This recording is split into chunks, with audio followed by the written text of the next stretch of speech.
ರಾಜ್ಯ ಸಚಿವ ಸಂಪುಟ ವಿಸ್ತರಣೆಯಾಗಿ 4 ದಿನ ಆಗಿದೆ. ಆದರೂ ಖಾತೆಗಳ ಹಂಚಿಕೆ ಇಲ್ಲಿ ತನಕ ಆಗಿಲ್ಲ. ಈಗ ಒಂದು ಅನುಮಾನ ಬರ್ತಾ ಇರೋದು ಮತ್ತೆ ಡಿ.ಕೆ. ಶಿವಕುಮಾರ್ ಅವರ ಕ್ಯಾಬಿನೆಟ್ನಲ್ಲಿ ಮೇಜರ್ ಆದಂತ ಬದಲಾವಣೆಗಳಾಗತ್ತಾ ಅಂತ. ಈ ಅನುಮಾನ ಹುಟ್ಟಿಕೊಳ್ಳೋದಕ್ಕೆ ಕಾರಣಗಳಿದಾವೆ. ಈ ಕ್ಯಾಬಿನೆಟ್ನಲ್ಲಿ ಸಾಕಷ್ಟು ಅಸಮಾಧಾನ ಇದೆ. ಸಚಿವರ ಆಯ್ಕೆ ಪ್ರಕ್ರಿಯೆಯಲ್ಲಿ ತಪ್ಪುಗಳಾಗಿದೆ ಅನ್ನುವಂತ ಅತೃಪ್ತಿ ಇದೆ. ಇದನ್ನ ಸರಿ ಮಾಡುವಂತ ಪ್ರಯತ್ನಕ್ಕೆ ಕಾಂಗ್ರೆಸ್ ಹೈಕಮಾಂಡ್ ಮತ್ತು ಮುಖ್ಯಮಂತ್ರಿ ಡಿ.ಕೆ. ಶಿವಕುಮಾರ್ ಕೈ ಹಾಕಿದ್ದಾರೆ ಅನ್ನೋ ಅನುಮಾನ. ಹೊಸ ಸಂಪುಟದಲ್ಲಿ ಬದಲಾವಣೆಗೆ ನಾಯಕರು ಚಿಂತನೆಯನ್ನ ಮಾಡ್ತಿದ್ದಾರೆ. ಏಷ್ಯಾನೆಟ್ ಸುವರ್ಣ ನ್ಯೂಸ್ಗೆ ಇದರ ಬಗ್ಗೆ ಎಕ್ಸ್ಕ್ಲೂಸಿವ್ ಡೀಟೇಲ್ ಲಭ್ಯ ಆಗಿದೆ. 19 ಜನರನ್ನ ಮೊನ್ನೆ ಏನು ಕ್ಯಾಬಿನೆಟ್ಗೆ ತೆಗೆದುಕೊಳ್ಳಲಾಯಿತು, ಅದರಲ್ಲಿ ಕೆಲವರು ರಾಜೀನಾಮೆ ಕೊಡುವಂತ ಸ್ಥಿತಿ ಬರುತ್ತಾ? ರಾಜೀನಾಮೆಯನ್ನ ಪಡೆದುಕೊಂಡು ಹೊಸಬರನ್ನ ಸಚಿವರನ್ನಾಗಿ ತೆಗೆದುಕೊಳ್ಳಲಾಗತ್ತಾ? ಈ ಒಂದು ಅನುಮಾನ. ದೊಡ್ಡ ಮಟ್ಟದ ಬದಲಾವಣೆಗಳಾಗುತ್ತೆ.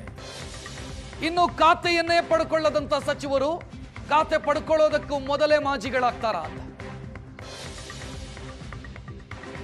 ಯಾವ ಸಚಿವರಿಗೆ ಶಾಕ್ ಆದಿದೆ? ಯಾರಿಗೆ ಲಕ್ ಖುಲಾಯಿಸುತ್ತೆ?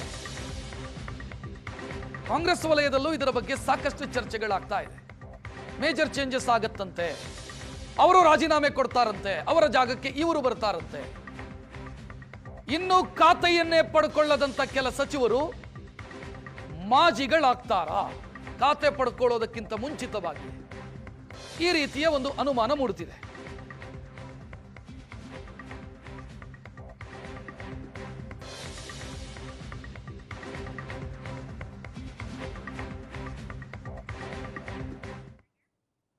ಈ ಕ್ಯಾಬಿನೆಟ್ನಲ್ಲಿರುವಂತ ಪ್ರಮುಖವಾದಂತ ಅಸಮಾಧಾನ ಯಾವುದು ಅಂತ ಕೇಳಿದ್ರೆ, ಉತ್ತರ ಕರ್ನಾಟಕ ಭಾಗದ ಕುರುಬ ಸಮುದಾಯಕ್ಕೆ ಅವಕಾಶ ಸಿಕ್ಕಿಲ್ಲ ಅನ್ನೋದು.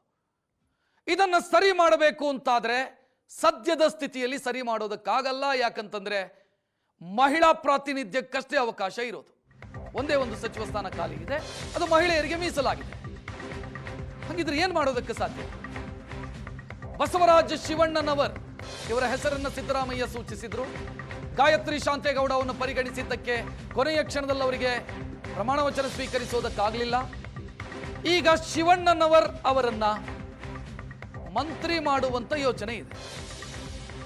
ಮಂತ್ರಿ ಮಾಡಬೇಕು ಅಂತಾದ್ರೆ ಯಾರಾದರೂ ಒಬ್ರು ರಾಜೀನಾಮೆ ಕೊಡಬೇಕು. ಯಾಕಂತಂದ್ರೆ ಇರುವಂತ ಸಚಿವ ಸ್ಥಾನ ಏನಿದೆ ಅದು ಮಹಿಳೆಯರಿಗೆ ಮೀಸಲು. ಕುರುಬ ಸಮುದಾಯದ ಮಹಿಳೆಯರಿಗೆ ಕೊಡೋದಕ್ಕಾಗಲ್ವಾ ಅಂತ ನೀವು ಪ್ರಶ್ನೆ ಕೇಳಿದ್ರೆ, ಕುರುಬ ಸಮುದಾಯದ ಮಹಿಳಾ ಶಾಸಕಿಯರು ಕಾಂಗ್ರೆಸ್ನಲ್ಲಿಲ್ಲ. ಪರಿಷತ್ ಸದಸ್ಯರಿದ್ದಾರೆ ಗಾಯತ್ರಿ ಶಾಂತೇಗೌಡ, ಅವರು ದಕ್ಷಿಣ ಕರ್ನಾಟಕದವರು. ಉತ್ತರ ಕರ್ನಾಟಕದವರಿಗೆ ಕೊಡಬೇಕು ಅಂತಾದ್ರೆ ಮಹಿಳಾ ಶಾಸಕಿ ಇಲ್ಲ. ಕೊಡಬೇಕು ಅಂತಾದ್ರೆ ಪುರುಷರಿಗೆ ಕೊಡಬೇಕು. ಆ ರೀತಿ ಕೊಟ್ರೆ ಮಹಿಳಾ ಪ್ರಾತಿನಿಧ್ಯ ಇಲ್ಲದಂತಾಗತ್ತೆ. ಸೊ ಏನ್ ದಾರಿ? ಏನು ದಾರಿ? ಯಾರಾದರೂ ಒಬ್ಬರಿಂದ ರಾಜೀನಾಮೆ ಕೊಡಿಸೋದೇ ದಾರಿ. ಅದನ್ನ ಬಿಟ್ರೆ ಬೇರೆ ದಾರಿ ಇಲ್ಲ. ಸೊ ಏನ್ ಮಾಡತ್ತೆ, ಏನ್ ಮಾಡಲಾಗತ್ತೆ? ಇದರ ಬಗ್ಗೆ 108 ಊಹಾಪೋಹಗಳು ಸ್ಪ್ರೆಡ್ ಆಗ್ತಾ ಇದೆ.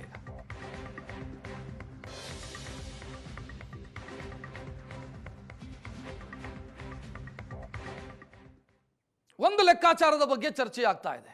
ಅದು ಯಾವುದು ಅಂತಂದ್ರೆ, ಡಿ.ಕೆ. ಶಿವಕುಮಾರ್ ಅವರ ಕ್ಯಾಬಿನೆಟ್ಗೆ ಮುಸ್ಲಿಂ ಶಾಸಕಿಯೊಬ್ಬರು ಸೇರ್ತಾರೆ, ಅಂದ್ರೆ ಅವರನ್ನ ಸಚಿವರನ್ನಾಗಿ ಮಾಡಲಾಗುತ್ತೆ ಅಂತ. ಈ ಎಲ್ಲಾ ಲೆಕ್ಕಾಚಾರಗಳ ಹಿಂದೆ ರಾಜೀನಾಮೆಯ ಲೆಕ್ಕಾಚಾರಗಳು ಕೂಡ ಇದಾವೆ.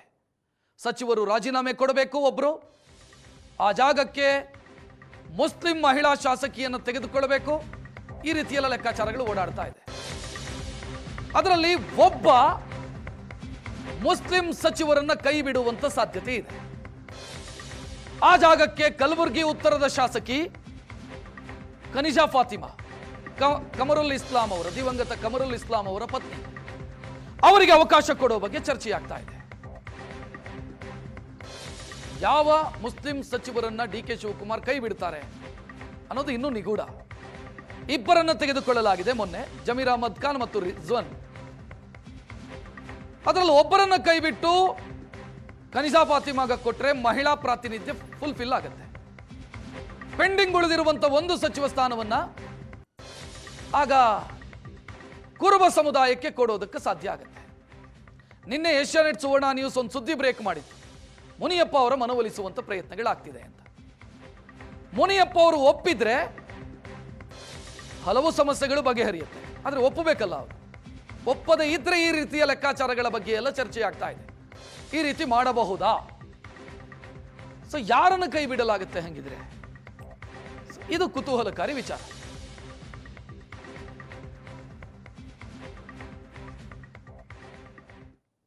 ಇದರ ಮಧ್ಯೆ ಮತ್ತೊಂದು ಇಂಟ್ರೆಸ್ಟಿಂಗ್ ಮಾಹಿತಿ ಲಭ್ಯ ಆಗ್ತಾ ಇರೋದು, ಬಳ್ಳಾರಿ ಮೂಲದ ಸಚಿವರೊಬ್ಬರನ್ನ ಬದಲಾಯಿಸಲಾಗುತ್ತೆ, ಅಂದ್ರೆ ರಾಜೀನಾಮೆ ಕೊಡಿಸಲಾಗುತ್ತೆ ಅವರಿಂದ.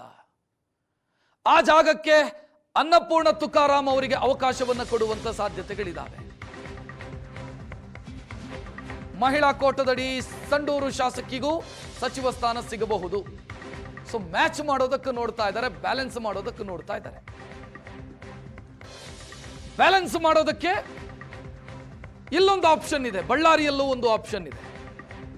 ಅಲ್ಲಿ ಅನ್ನಪೂರ್ಣ ತುಕಾರಾಮ್ ಅವರಿಗೆ ಕೊಟ್ಟು ಒಬ್ಬರನ್ನ ತೆಗೆದು ಬಿಟ್ರೆ ಆಗ್ಲೂ ಒಂದು ಅವಕಾಶ ಕುರುಬ ಸಮುದಾಯಕ್ಕೆ ಸೃಷ್ಟಿಯಾಗುತ್ತೆ, ಉತ್ತರ ಕರ್ನಾಟಕದ ಕುರುಬ ಸಮುದಾಯಕ್ಕೆ ಸೃಷ್ಟಿಯಾಗುತ್ತೆ.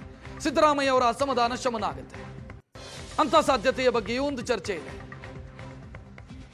ಭ್ರಷ್ಟಾಚಾರದ ಆರೋಪ ಹೊತ್ತಿರುವಂತಹ ಸಚಿವರನ್ನ ಕೈಬಿಟ್ಟು ಅನ್ನಪೂರ್ಣ ಅವರಿಗೆ ಅವಕಾಶ ಕೊಟ್ರೆ ಆಪ್ಷನ್ ನಂಬರ್ 2 ಇದು. ಆಯ್ಕೆ ಎರಡನೆಯ ಆಯ್ಕೆ. ಹಾಗೆ ನೋಡಿದ್ರೆ ಮೂರನೇ ಆಯ್ಕೆ ಇದು. ಯಾಕಂತಂದ್ರೆ ಮುನಿಯಪ್ಪ ಅವ್ರದ್ದು ಒಂದು ಆಪ್ಷನ್ನು, ಎರಡನೇ ಆಪ್ಷನ್ನು ಖನಿಜಾ ಫಾತಿಮಾ. ಅಲ್ಲೊಂದು ರೀತಿ ಚೇಂಜಸ್ ಮಾಡಿ ಮುಸ್ಲಿಂ ಸಚಿವರನ್ನೊಬ್ಬರನ್ನ ಕೈಬಿಟ್ಟು ಖನಿಜಾ ಫಾತಿಮಾ ಅವರಿಗೆ ಕೊಡೋದು. ಮೂರನೇ ಆಪ್ಷನ್ನು ವಾಲ್ಮೀಕಿ ಸಮುದಾಯದ ಸಚಿವರನ್ನ ಕೈಬಿಟ್ಟು ಒಬ್ಬರನ್ನ, ಬಳ್ಳಾರಿ ಮೂಲದವರು, ಅವರನ್ನು ಕೈಬಿಟ್ಟು ಅನ್ನಪೂರ್ಣ ಅವರಿಗೆ ಕೊಡೋದು. ಆಗ್ಲೂ ಸಾಧ್ಯತೆ ನಂಬರ್ 3 ಅದು.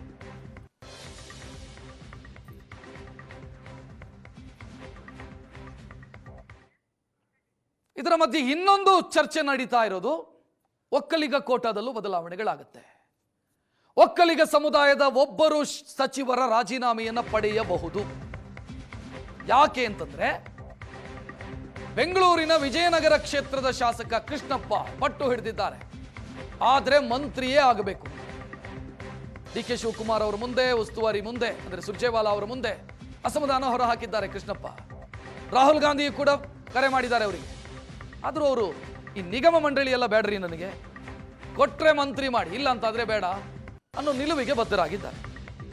ಅವ್ರಿಗೆ ಕೊಡಬೇಕು ಅಂತ ಆದ್ರೆ ಒಬ್ಬ ಒಕ್ಕಲಿಗ ಸಚಿವರನ್ನ, ಈಗಿರುವಂತ ಸಚಿವರನ್ನ ಕೈ ಬಿಡಬೇಕಾಗುತ್ತೆ. ಯಾರನ್ನ? ಇದು ಈಗ ಕುತೂಹಲಕಾರಿ. ಯಾರನ್ನು ಕೈ ಬಿಡಲಾಗುತ್ತೆ? ಒಕ್ಕಲಿಗ ಸಮುದಾಯದ ಸಚಿವರು ಮೊನ್ನೆ ಪ್ರಮಾಣ ವಚನ ತೆಗೆದುಕೊಂಡವರು ಮಾಗಡಿ ಬಾಲಕೃಷ್ಣ, ಚಲುವರಾಯಸ್ವಾಮಿ, ಶಿವಲಿಂಗೇಗೌಡರನ್ನ ಮುಟ್ಟೋದಕ್ಕಾಗಲ್ಲ. ಚಲುವರಾಯಸ್ವಾಮಿ ಅಥವಾ ಮಾಗಡಿ ಬಾಲಕೃಷ್ಣ, ಈ ಇಬ್ಬರಲ್ಲಿ ಒಬ್ಬರನ್ನ ರಾಜೀನಾಮೆ ಪಡ್ಕೊಳ್ಬೇಕಾಗತ್ತೆ. ರಾಜಕೀಯ ಕಾರಣಕ್ಕಾಗಿ ಆ ರೀತಿ ಮಾಡೋದಕ್ಕಾಗತ್ತಾ? ಕೃಷ್ಣಪ್ಪ ಅವರನ್ನ ಮಂತ್ರಿ ಮಾಡಬೇಕಂತಾದ್ರೆ ಒಬ್ಬರನ್ನು ಬಿಡಲೇಬೇಕು. ಬಟ್ ಯಾರು?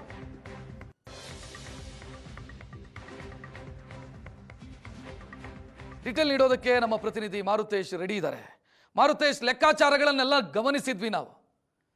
ಖಾತೆ ಸಿಗೋದಕ್ಕಿಂತ ಮೊದಲೇ ಮಾಜಿಗಳಾಗುವಂತ ಸಾಧ್ಯತೆ ಏನಾದರೂ ಇದೆಯಾ ಅಂತ ಅನಿಸ್ತಾ ಇದೆ ಇದನ್ನು ನೋಡ್ತಾ ಇದ್ರೆ. ಅಲ್ಲ, ಸದ್ಯದ ಡೆವಲಪ್ಮೆಂಟ್ ನೋಡಿದರೆ ಆ ರೀತಿ ಕಾಣಿಸ್ತಾ ಇದೆ ರಕ್ಷತ್. ಯಾಕೆಂದರೆ ಕೃಷ್ಣಪ್ಪ ಅವರ ಸಿಟ್ಟು ಎಷ್ಟರ ಮಟ್ಟಿಗೆ ಅಂತ ಹೇಳಿದರೆ, ಕೊಡೋದಿದ್ರೆ ಸಚಿವ ಸ್ಥಾನ ಕೊಡಿ, ಇಲ್ಲದಿದ್ದರೆ ನಮ್ಮ ದಾರಿಯನ್ನು ನಾವು ನೋಡ್ಕೊಳ್ತೀವಿ ಅಂತೇಳಿ ಉಸ್ತುವಾರಿಗಳ ಮುಂದೆನೂ ಬಹಳ ಕ್ಲಿಯರಾಗಿ ಹೇಳಿದ್ದಾರೆ. ಎಲ್ಲೇ ತನಕ ಅಂದರೆ ರಾಹುಲ್ ಗಾಂಧಿಯೇ ಖುದ್ದು ಅಭಿಷೇಕ್ ದತ್ತ ಅವರಿಗೆ ಕರೆ ಮಾಡಿ ಅವ್ರ ಜೊತೆಗೆ ಮಾತನಾಡುವಂತಹ ಪರಿಸ್ಥಿತಿ ನಿರ್ಮಾಣ ಆಗಿದೆ. ಅಂದರೆ ಅವರನ್ನು ಮಂತ್ರಿ ಮಾಡಲೇಬೇಕು ಅನ್ನುವ ರೀತಿಯಲ್ಲಿ ಅವರು ತಮ್ಮ ಕ್ಲೈಮನ್ನು ಮುಂದುವರಿಸಿದ್ದಾರೆ. ಈಗ ಇರುವಂಥ ಅವಕಾಶಗಳನ್ನು ನೋಡಿದಾಗ ಯಾರನ್ನ ಬಿಟ್ಟು ಅವ್ರನ್ನ ತೆಗೆದುಕೊಳ್ಬೇಕಾಗುತ್ತೆ? ಒಂದು, ಅವರು ಒಕ್ಕಲಿಗ ಸಮುದಾಯಕ್ಕೆ ಸೇರಿದಂಥವ್ರು. ನೀವು ಒಕ್ಕಲಿಗರು ಅಂಥೇಳಿ ಈಗ ತೆಗೆದುಕೊಂಡಿರುವಂಥವ್ರ ಪೈಕಿ ಕೃಷ್ಣ ಬೈರೇಗೌಡ ಇದ್ದಾರೆ, ಶಿವಲಿಂಗೇಗೌಡ ಇದ್ದಾರೆ, ಎಸ್ ಸಿ ಬಾಲಕೃಷ್ಣ, ಜೊತೆಗೆ ಚಲುವರಾಯಸ್ವಾಮಿ. ಇವರಲ್ಲಿ ಯಾರನ್ನ ಕೈಬಿಟ್ಟು ತೆಗೆದುಕೊಳ್ತಾರೆ? ಮತ್ತು ಕೃಷ್ಣಪ್ಪ ಬೆಂಗಳೂರಿನ ಶಾಸಕರಾಗಿರೋದ್ರಿಂದ ನೀವು ಬೆಂಗಳೂರಿನಲ್ಲಿರ್ತಕ್ಕಂಥವ್ರನ್ನ ಕೈ ಬಿಟ್ಟು ಅವ್ರನ್ನ ಪಿಕ್ ಮಾಡಬೇಕಾಗುತ್ತೆ. ಬೆಂಗಳೂರಿನಲ್ಲಿರುವಂಥ ಒಕ್ಕಲಿಗರು ಅಂತ ಬಂದರೆ ಅದು ಕೃಷ್ಣ ಬೈರೇಗೌಡ ಮಾತ್ರ. ಅವ್ರನ್ನ ಬಿಟ್ಟು ತೆಗೆದುಕೊಳ್ಳೋದಕ್ಕಾಗತ್ತಾ? ಖಂಡಿತವಾಗಿಯೂ ಸಾಧ್ಯ ಇಲ್ಲ. ಹೀಗಾಗಿ ಈ ಕಾಂಬಿನೇಷನ್ಸನ್ನು ನೋಡಿದಾಗ ಯಾರನ್ನ ಕೈ ಬಿಟ್ಟು ತೆಗೆದುಕೊಳ್ಬೇಕು ಅನ್ನೋದ್ರ ಬಗ್ಗೆ ಚರ್ಚೆ ಮಾಡ್ತಾ ಹೋದರೆ ಅದು ಖಂಡಿತ ಸಾಧ್ಯ ಇಲ್ಲ ಅನ್ನುವಂತಹ ಪರಿಸ್ಥಿತಿ ಮತ್ತು ಆ ಥರದ ಲೆಕ್ಕಾಚಾರಗಳು ಕಾಣಿಸ್ತಾ ಇದೆ. ಹೀಗಾಗಿ ಮುಖ್ಯಮಂತ್ರಿಗಳ ಮುಂದೆ ಯಾವ ಪರ್ಯಾಯ ಅವಕಾಶಗಳಿದಾವೆ ಗೊತ್ತಿಲ್ಲ.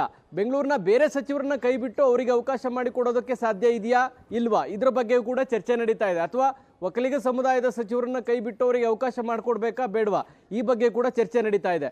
ಇನ್ನೊಂದು ಹಂತದ ಚರ್ಚೆ ಏನು ಅಂದರೆ, ಈ ರೀತಿಯಾಗಿ ಕೃಷ್ಣಪ್ಪ ಅವ್ರಿಗೆ ಅವಕಾಶ ಮಾಡಿಕೊಟ್ರೆ ಬೇರೆಯವರು ಇದೇ ಕ್ಲೈಮನ್ನು ಮಾಡೋದಕ್ಕೆ ಮುಂದಾದರೆ ಮುಂದಿನ ಪರಿಸ್ಥಿತಿಗಳೇನು, ಈಗ ಇರುವಂಥ ಸಮಸ್ಯೆಗಳನ್ನು ಬಗೆಹರಿಸೋದಕ್ಕೆ ಹೋಗಿ ಹೊಸ ಸಮಸ್ಯೆಗಳನ್ನು ಮೈ ಮೇಲೆ ಎಳೆದುಕೊಳ್ಳುವಂಥ ಪರಿಸ್ಥಿತಿ ನಿರ್ಮಾಣ ಆದರೆ ಹೇಗೆ, ಈ ಥರದ ಲೆಕ್ಕಾಚಾರಗಳು ಕೂಡ ನಡೀತಾ ಇದೆ. ಆ ಕಾರಣಕ್ಕಾಗಿ ಇನ್ನೂ ಕೂಡ ಖಾತೆ ಹಂಚಿಕೆ ನಡೀಲಿಲ್ಲ. ಮಹಿಳಾ ಕೋಟಾದಲ್ಲಿ ಯಾರನ್ನ ಆಯ್ಕೆ ಮಾಡಬೇಕು ಅನ್ನೋದು ಕೂಡ ಫೈನಲ್ ಆಗಲಿಲ್ಲ. ಈ ಎಲ್ಲ ಬೆಳವಣಿಗೆಗಳ ನಡುವೆ ಯಾವುದು ಅಂತಿಮ ಮತ್ತು ಯಾವುದು ಪರಿಹಾರ ಸೂತ್ರ ಅನ್ನೋದ್ರ ಬಗ್ಗೆ ಫೈನಲ್ ಚರ್ಚೆಗಳಾಗಿಲ್ಲ ಮತ್ತು ಫೈನಲ್ ಯಾವುದು ಅನ್ನೋದ್ರ ಬಗ್ಗೆಯೂ ಕೂಡ ಯಾರಿಗೂ ಕ್ಲಾರಿಟಿ ಸಿಗ್ತಾ ಇಲ್ಲ. ಇದೆಲ್ಲವೂ ಕೂಡ ಚರ್ಚೆಯ ಹಂತದಲ್ಲಿದೆ. ಯಾವುದನ್ನು ಮಾಡಿದರೆ ಏನು ಸಮಸ್ಯೆ ಆಗುತ್ತೆ ಅನ್ನೋದ್ರ ಬಗ್ಗೆಯೂ ಕೂಡ ಚರ್ಚೆಗಳು ನಡೀತಾ ಇದೆ. ಇದು ಒಂದು ರೀತಿ ಸಚಿವ ಸಂಪುಟ ವಿಸ್ತರಣೆ ಅನ್ನುವಂಥದ್ದೇ ನಾಳೆ ಅಧಿವೇಶನದ ಸಂದರ್ಭದಲ್ಲೂ ಕೂಡ ವಿಪಕ್ಷಗಳಿಗೆ ಆಹಾರ ಆಗಿ ಅಧಿವೇಶನದ ಒಳಗೂ ಕೂಡ ಕಾಂಗ್ರೆಸ್ನ ಬಂಡಾಯ ಭುಗಿಲೇಳುವಂತಹ ಸಾಧ್ಯತೆಗಳು ಕಾಣಿಸ್ತಾ ಇದ್ದಾವೆ. ಹಾಗಾಗಿನೇ ಪರಿಹಾರ ಸೂತ್ರಗಳ ಬಗ್ಗೆ ಇನ್ನೂ ಕೂಡ ಚರ್ಚೆಗಳು ನಡೀತಾ ಇದೆ. ಅಂತಿಮ ತೀರ್ಮಾನಗಳು ಇನ್ನೂ ಆಗಿಲ್ಲ. ಅಂತಿಮ ತೀರ್ಮಾನ ಆಗುವ ತನಕ ಖಾತೆ ಹಂಚಿಕೆಯೂ ಕೂಡ ಆಗೋದಿಲ್ಲ. ಒಂದು ವೇಳೆ ಖಾತೆ ಹಂಚಿಕೆ ಏನಾದರೂ ಈ ಗೊಂದಲಗಳ ನಡುವೆ ಮಾಡಿಕೊಂಡ್ರೆ ಅದು ಇನ್ನೊಂದು ಸಮಸ್ಯೆಗೆ ಕಾರಣ ಆಗ್ಬೋದು ಅನ್ನುವಂಥ ಆತಂಕ ಕೂಡ ಮುಖ್ಯಮಂತ್ರಿಗಳಿಗೆ ಇದೆ. ಆ ಕಾರಣಕ್ಕಾಗಿ ಚರ್ಚೆಯ ಹಂತದಲ್ಲಿರುವಂಥ ಈ ಎಲ್ಲ ಬೆಳವಣಿಗೆ, ಎಲ್ಲ ಸೂತ್ರಗಳ ಬಗ್ಗೆ ಫೈನಲ್ ಕಾಲ್ ಹೈಕಮಾಂಡ್ ತೆಗೆದುಕೊಳ್ಳುತ್ತಾ ಇಲ್ವಾ ಅನ್ನೋದ್ರ ಬಗ್ಗೆ ಬಹಳ ಕುತೂಹಲಗಳು ಮೂಡಿಸಿದಾವೆ. ರಕ್ಷತ್, ಈಗ ಮಾರುತೇಶ್, ಖಾತೆ ಹಂಚಿಕೆ ಮಾಡಿದ ನಂತರ ಇದೆಲ್ಲವೂ ಆಗತ್ತಾ ಅಥವಾ ಅಲ್ಲಿವರೆಗೆ ಖಾತೆ ಹಂಚಿಕೆ ಆಗೋದೇ ಇಲ್ವಾ ಅಂತ ಪ್ರಶ್ನೆ. ಯಾಕಂತಂದ್ರೆ ಖಾತೆ ಹಂಚಿಕೆ ಮಾಡಿ 2-3 ದಿನದಲ್ಲಿ ಮತ್ತೆ ಬದಲಾವಣೆ ಮಾಡಿದರೆ ಕಾಂಗ್ರೆಸ್ ಮುಜುಗರವನ್ನು ಅನುಭವಿಸಬೇಕಾಗತ್ತೆ. ಸೊ ಇದನ್ನೆಲ್ಲವನ್ನು ಕೂಡ ಪರಿಗಣಿಸ್ತಾರ ಹೇಗೆ? ಖಂಡಿತ ಹೌದು. ಯಾಕೆಂದರೆ ಈಗ ಮಹಿಳಾ ಕೋಟಾದಲ್ಲಿ ಫಿಕ್ಸ್ ಅಂತ ಹೇಳ್ಬಿಡ್ಬೋದು, ಮಹಿಳಾ ಮತ್ತು ಮಕ್ಕಳ ಖಾತೆಯನ್ನು ಅವರಿಗೆ ಕೊಡ್ತಾರೆ ಅನ್ನೋದು. ಆ ಸಮಸ್ಯೆ ಅದನ್ನು ಆ ವಿಚಾರವನ್ನು ಹೊರತುಪಡಿಸಿದರೆ ಈಗ ಕೃಷ್ಣಪ್ಪ ಅವರನ್ನು ಕ್ಯಾಬಿನೆಟ್ನ ಒಳಗೆ ತೆಗೆದುಕೊಳ್ಬೇಕು ಅನ್ನುವಂತಹ ಪ್ರೆಷರ್ ಮತ್ತು ಒತ್ತಡ ಜಾಸ್ತಿ ಇದೆ ಅನ್ನೋದು ಸತ್ಯ. ಆ ಕಾರಣಕ್ಕಾಗಿಯೇ ಸುರ್ಜೇವಾಲಾ ನೇರವಾಗಿ ಕೃಷ್ಣಪ್ಪ ಅವರ ನಿವಾಸಕ್ಕೆ ಭೇಟಿ ಕೊಟ್ಟು ಸುದೀರ್ಘವಾಗಿ ಮಾತನಾಡಿದರು, ಕ್ಲೋಸ್ ಡೋರ್ ಮೀಟಿಂಗ್ ಕೂಡ ಮಾಡಿದರು. ಒಂದು ಅಷ್ಟು ದಿನ ಕಾಯಿರಿ ಎನ್ನುವಂತಹ ಸಲಹೆಯನ್ನು ಕೂಡ ಅವರ ಮುಂದೆ ವ್ಯಕ್ತಪಡಿಸಿದಾಗ ಅವರು ಅದನ್ನು ಪ್ರತಿರೋಧಿಸಿದ್ದಾರೆ. ಕೊಡೋದಿದ್ರೆ ಸಚಿವ ಸ್ಥಾನ ಕೊಡಿ, ಇಲ್ಲ ನಮ್ಮ ದಾರಿ ಬಿಟ್ಬಿಡಿ ಅಂತ. ಸೊ ಹೀಗಾಗಿ ಅವ್ರನ್ನ ತೆಗೆದುಕೊಳ್ಬೇಕಾಗಿರುವಂಥ ಒತ್ತಡ ಇದೆ. ಆದರೆ ಕೈ ಬಿಡಬೇಕಾಗಿರುವಂಥವ್ರು ಯಾರು ಅನ್ನುವಂಥ ವಿಚಾರದ ಬಗ್ಗೆ ಯಾರಿಗೂ ಕ್ಲಾರಿಟಿ ಇಲ್ಲ. ಈ ನಡುವೆ ಖಾತೆ ಹಂಚಿಕೆ ಮಾಡಿದರೆ ಏನಾಗುತ್ತೆ, ನಾಳೆ ಖಾತೆ ಹಂಚಿಕೆ ಮಾಡಿದ್ರು ಅಂದರೆ ಮುಗೀತು, ಯಾವುದೇ ಬದಲಾವಣೆಯಂತೂ ನಿಶ್ಚಿತವಾಗಿಯೂ ಮಾಡೋದಿಲ್ಲ ಅಂತ. ಹಾಗಾಗಿ ಕೃಷ್ಣಪ್ಪ ಅವರು ಅವ್ರ ದಾರಿಯನ್ನು ನೋಡ್ಕೊಳ್ತಾರೆ. ಸೊ ಹೀಗಿರುವಾಗ ಖಾತೆ ಹಂಚಿಕೆ ಮಾಡೋದಕ್ಕೆ ಮುಂಚಿತವಾಗಿಯೇ ಏನೇ ತೀರ್ಮಾನವನ್ನು ತೆಗೆದುಕೊಳ್ಳಬೇಕಾದ್ರೂ ಅದು ಮುಂಚಿತವಾಗಿಯೇ ಆಗಬೇಕಾಗುತ್ತೆ. ಆ ತೀರ್ಮಾನ ತೆಗೆದುಕೊಳ್ಳೋದು ದೊಡ್ಡ ಕಗ್ಗಂಟಾಗಿರೋದು ಕೂಡ ಅಷ್ಟೇ ಸತ್ಯ. ಡಿ.ಕೆ. ಶಿವಕುಮಾರ್ ಅವರ ಮುಂದೆ ಪರಿಹಾರ ಮಾರ್ಗಗಳಿಲ್ಲ. ತಮ್ಮದೇ ಸಮುದಾಯದ ಇನ್ನೊಬ್ಬ ಸಚಿವರನ್ನ ಕೈ ಬಿಡುವಂಥ ಪರಿಸ್ಥಿತಿ ಈಗ ಡಿ.ಕೆ. ಶಿವಕುಮಾರ್ ಅವರಿಗೆ ಎದುರಾಗಿರೋದನ್ನು ನೋಡಿದರೆ ಅವರು ಅದನ್ನು ಮುಂದುವರಿಸ್ತಾರ ಅಥವಾ ಕೃಷ್ಣಪ್ಪ ಅವರ ಮನವೊಲಿಕೆಗೆ ಇನ್ನೊಮ್ಮೆ ಪ್ರಯತ್ನಗಳನ್ನು ಮಾಡ್ತಾರ, ಅವ್ರನ್ನೇ ಮನವೊಲಿಸಿ ಸಮಾಧಾನ ಮಾಡೋದಕ್ಕೆ ಅವಕಾಶಗಳಿದಾವ ಅನ್ನೋದ್ರ ಬಗ್ಗೆ ಹೆಚ್ಚು ಚರ್ಚೆಗಳು ನಡೀತಾ ಇದೆ. ಅಂದರೆ ಅವರಿಗೆ ಪರ್ಯಾಯವಾಗಿ ಬೇರೆ ಏನಾದರೂ ಅವಕಾಶಗಳನ್ನು ಮಾಡಿಕೊಡೋದಕ್ಕೆ ಆಗತ್ತಾ ಅನ್ನೋದ್ರ ಬಗ್ಗೆ ಚರ್ಚೆ ನಡೀತಾ ಇದೆ. ಆದರೆ ಕೃಷ್ಣಪ್ಪ ಅವರು ಸಚಿವ ಸ್ಥಾನ ಬಿಟ್ಟು ಬೇರೆ ಯಾವುದನ್ನು ಕೂಡ ಅವರು ಕ್ಲೈಮ್ ಮಾಡ್ಕೊಳ್ಳೋದಕ್ಕೆ ರೆಡಿ ಇಲ್ಲ.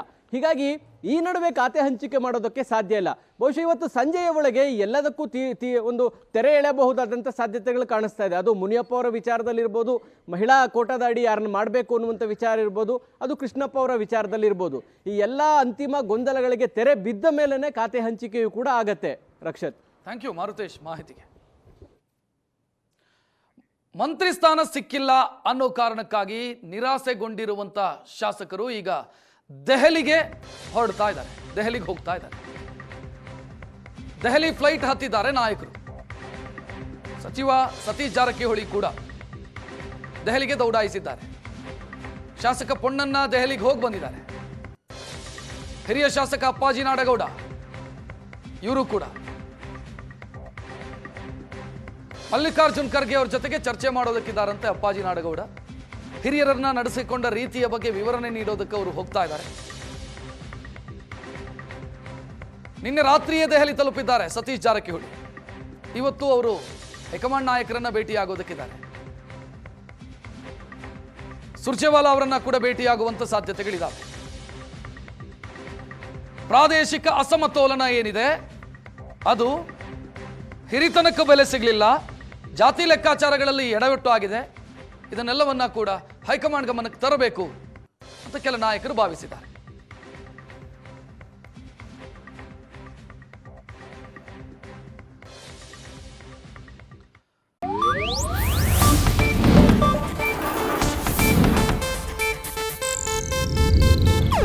ಇದು ಏಷ್ಯಾನೆಟ್ ನ್ಯೂಸ್ ನೆಟ್ವರ್ಕ್ ಪ್ರಸ್ತುತಿ.